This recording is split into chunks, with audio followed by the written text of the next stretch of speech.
मित्रों, हमारे चैनल में आपका स्वागत है। मित्रों, आज हम चर्चा करते हैं मनोविज्ञान के क्षेत्र के विषय में। मनोविज्ञान को लिंडजे, हॉल और थॉमसन 1989 में समीक्षा किया और मनोविज्ञानियों को 3 श्रेणियों में कार्यों के आधार पर विभक्त किया। तो आज मित्रों हम इसी पे चर्चा करेंगे कि किन किन मनोवैज्ञानिकों ने किस किस क्षेत्र में कार्य किया।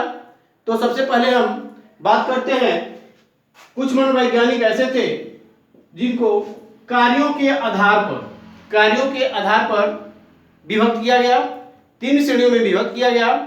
पहला था कुछ मनोवैज्ञानिक जो शिक्षण कार्य में व्यस्त थे, वो सिर्फ शिक्षण संबंधित ही कार्य करते थे। उनको शिक्षण मनोवैज्ञानिकों में व्यस्त होने के कारण से उनको उस विभाग में ज़्यादा रुचि थी, इसलिए उनको शिक्षण मनोविज्ञानी के नाम से जाना गया। कुछ मनोवैज्ञानिक ऐसे थे जो मनोवैज्ञानिक समस्याओं पर शोध कार्य करते थे, उनको शोध कार्य करने में रुचि थी, वो सिर्फ शोध ही करते थे। पहले श्रेणी में वो थे जो शिक्षण कार्य में व्यस्त थे, दूसरे कौन थे जो शोध कार्य में व्यस्त थे, और तीसरे कौन थे जो मनोवैज्ञानिक अध्ययनों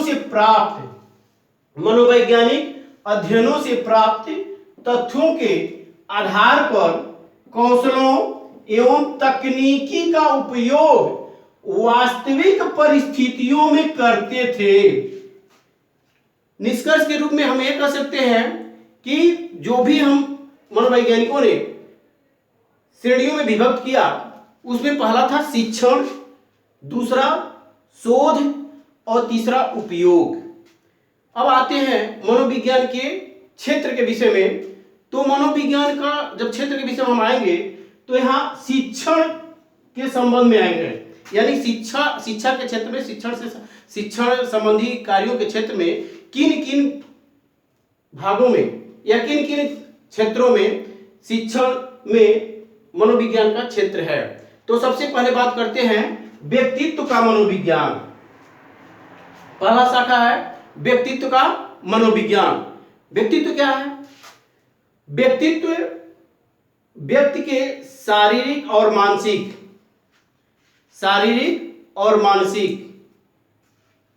का एक संगठित गत्यात्मक रूप है, जो व्यक्ति कहीं भी किसी भी वातावरण में जाता है तो अपने आप को एडजस्ट कर लेता है। अगर एडजस्ट कर लेता है तो कहा जाता है उसका व्यक्तित्व अच्छा है, और जो व्यक्ति समाज में अपने आप को एडजस्ट नहीं कर पाता है उसको कहा जाता है इसका व्यक्तित्व खराब। पहला हो गया व्यक्तित्व का मनोविज्ञान।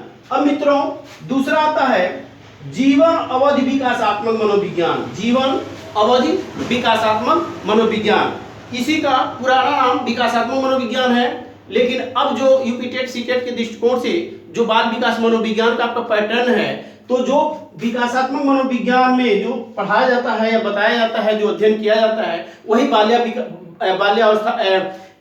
विकास मनोविज्ञान के अंतर्गत किया जाता है। क्योंकि विकासात्मक मनोविज्ञान में भी जन्म से पूर्व की अवस्था से लेकर किशोरावस्था तक का अध्ययन किया जाता है। व्यक्ति यानी कि बालक जब जन्म के पहले यानी भ्रूणावस्था से लेकर और किशोरावस्था तक किस समय में कितना उसका विकास होता है और किस एज में जाकर के कितना वो शब्द सीखता है, उसकी शारीरिक विकास, उसकी मानसिक विकास, उसका संवेगात्मक विकास, उसका बुद्धि का विकास, उसके व्यक्तित्व का विकास, इस पे चर्चा किया जाता है जीवन अवधि विकासात्मक मनोविज्ञान में। तीसरा होता है मित्रों संज्ञानात्मक मनोविज्ञान।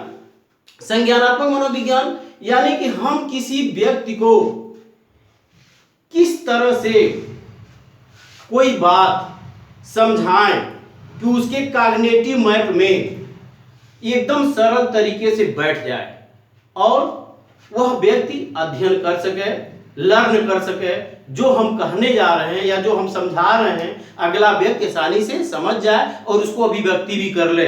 यानी कि प्रत्यक्षण परसेप्शन हो जाता है, इसमें अभिप्रेरणा हो जाती है, इसमें रुचि हो जाता है, इसमें बुद्धि हो जाती है, ये सारी चीजों का अध्ययन संज्ञानात्मक मनोविज्ञान में किया जाता है।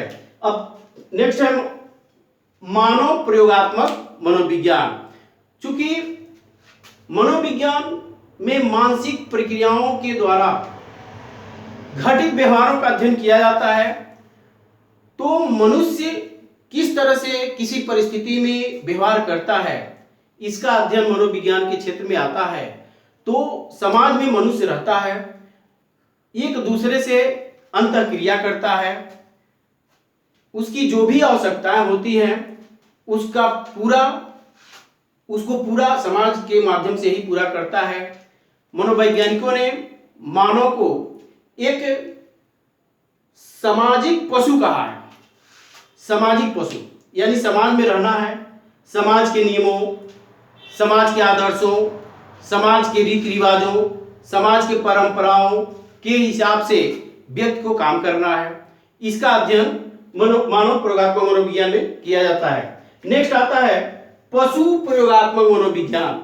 मित्रों, मनोविज्ञान में ज्यादातर प्रयोग पशुओं पे हुए हैं।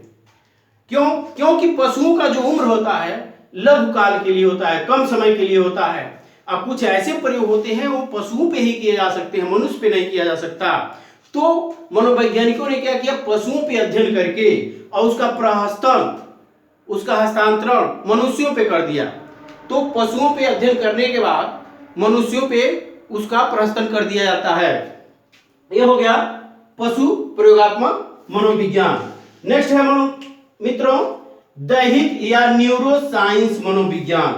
दैहिक या न्यूरोसाइंस मनोविज्ञान, इसके अंतर्गत क्या होता है मित्रों, शारीरिक और मानसिक के बीच अगर संतुलन बिगड़ जाता है, शरीर और मस्तिष्क के बीच में, जैसे आदमी सोच कुछ और रहा है, बोल कुछ और रहा है,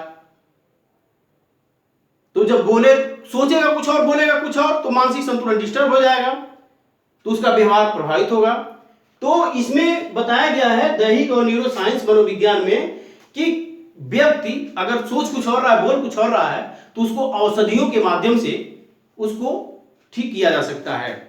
औषधियों के माध्यम से ठीक किया जा सकता है, क्योंकि रासायनिक द्रव्य जब परिवर्तित होंगे, बैलेंस बिगड़ जाएगा, संतुलन बिगड़ जाएगा, तो उसका व्यवहार भी प्रभावित हो जाता है। तो पूरा इसका अध्ययन न्यूरोसाइंस में किया जाता है। नेक्स्ट है परिणात्मक मनोविज्ञान। परिणात्मक मनोविज्ञान में क्या होता है, मनोवैज्ञानिक शोध करते हैं या मनोवैज्ञानिक प्रयोग करते हैं, तो प्रयोग के द्वारा जो भी उसको डाटा मिलता है, डाटा को कलेक्ट करते हैं, इकट्ठा करते हैं, उसको सांख्यिकी, जैसे कहा जाता है सांख्यिकी मनोविज्ञान, बीए सेकेंड ईयर में भी है सांख्यिकी मनोविज्ञान और एमए में भी पढ़ना पड़ता है सांख्यिकी मनोविज्ञान। तो सांख्यिकी मनोविज्ञान के अंतर्गत डाटा को कलेक्ट किया जाता है, उसके बाद उस पर अध्ययन किया जाता है, उसका एनालिसिस किया जाता है, उसके बाद उसका व्याख्या किया जाता है, तब जाके रिजल्ट आता है। तो इसमें परिणात्मक मनोविज्ञान में आ जाता है। नेक्स्ट होता है मित्रों शिक्षा मनोविज्ञान। अब यहाँ पे फिर बात आ जाती है यूपी टेट सीटेट में जो सिलेबस है आपका, ये पढ़ना है ज्यादातर जीवन अवधि विकासात्मक मनोविज्ञान में बाल विकास मनोविज्ञान आ जाता है। यहाँ पे आ गया शिक्षा मनोविज्ञान, यानी शिक्षा मनोविज्ञान के अंतर्गत बालक को किस तरह से शिक्षा दिया जाए या किस विधि के माध्यम से शिक्षा दिया जाए कि बालक सही तरीके से, सरल तरीके से, रुचि पूर्वक वो सीख सके। और शिक्षक के लिए भी ये जरूरी है, शिक्षा मनोविज्ञान की जानकारी होना चाहिए कि बालक को किस विधि से, किस अधिगम के सिद्धांत से, किस प्रकार से हम शिक्षा दें, ताकि बालक को हम समझाना जो चाह रहे हैं वो बालक सही तरीके से वो समझ सके। यानी कि यहाँ पे शिक्षा मनोविज्ञान का भी अध्ययन आपको करना पड़ेगा। अब नेक्स्ट आता है मित्रों समाज मनोविज्ञान। मनोविज्ञान का क्षेत्र है समाज मनोविज्ञान। यहाँ पे अरस्तु का जो परिभाषा है मित्रों, उसको हम एक बार बताना चाह रहे हैं। जैसे अरस्तु ने कहा था मनुष्य एक सामाजिक प्राणी है, मनुष्य एक सामाजिक प्राणी है। यदि कोई व्यक्ति समाज में नहीं रहता है तो जंगली जानवर ये देवता ही हो सकता है। तो मित्रों जब व्यक्ति सामाजिक प्राणी है, मनुष्य सामाजिक प्राणी है वो समाज ही में रहता है। यदि कोई समाज में नहीं रहता है तो जंगली जानवर हो सकता है या तो देवता ही हो सकता है। तो जब मनुष्य समाज में रहेगा तो समाज के मानदंड के हिसाब से उसको काम करने पड़ेंगे और समाज में तरह तरह की समस्याएं हैं, हर समस्याओं का समाधान करते हुए जीवन को जीना पड़ेगा। इसके क्षेत्र में मनोवैज्ञानिकों ने अध्ययन किया है किस परिस्थिति में व्यक्ति समाज के प्रति आकर्षित रहता है और किस परिस्थिति में समाज के साथ आकर्षित नहीं रहता है। अब मित्रों बात आ जाती है असामान्य मनोविज्ञान की। असामान्य मनोविज्ञान अबनॉर्मल साइकोलॉजी, इसमें मित्रों जो व्यवहार व्यक्ति सामान्य से हट के व्यवहार करता है वही असामान्य है। सामान्य से हट के किया जाने वाला व्यवहार ही असामान्य मनोविज्ञान असामान्य है। अब बताइए जब व्यक्ति सामान्य व्यवहार से हट के व्यवहार करेगा तो वो मानसिक रोगी कहा जाएगा, क्योंकि समाज के नियम होते हैं, आदर्श हैं, कुछ तथ्य हैं, कुछ रीति रिवाज हैं, कुछ मापदंड हैं, उसके अनुसार ही मनुष्य को काम करना है, उस व्यवहार करना है। अगर उसका व्यवहार समाज के अनुकूल नहीं रहा तो व्यक्ति उसको मानसिक रोगी ही मानती है। तो मानसिक इसमें जो मनुष्य असामान्य व्यवहार करता है तो उसके असामान्य व्यवहार करता है तो उसका उस असामान्य व्यवहार का कारण का पता लगा करके उसका उपचार मनोवैज्ञानिकों के द्वारा किया जाता है। ठीक है मित्रों, इसके बाद फिर मिलते हैं नेक्स्ट वीडियो के साथ। अब शिक्षण के क्षेत्र में तो आपको हमने बता दिया मनोविज्ञान का क्षेत्र कौन कौन सा है। इसके बाद मित्रों अब नेक्स्ट वीडियो में शोध पे बताएंगे कि शोध के अंतर्गत कौन कौन से क्षेत्र आ जाते हैं और उसके बाद मित्रों उपयोग से संबंधित क्या क्या आता है, मनोवैज्ञानिक किस किस क्षेत्र में जाकर के उपयोग करते हैं। नेक्स्ट वीडियो इसको लेकर आएंगे कि शोध में किन किन क्षेत्रों में शोध किया जाता है। धन्यवाद मित्रों, नमस्कार।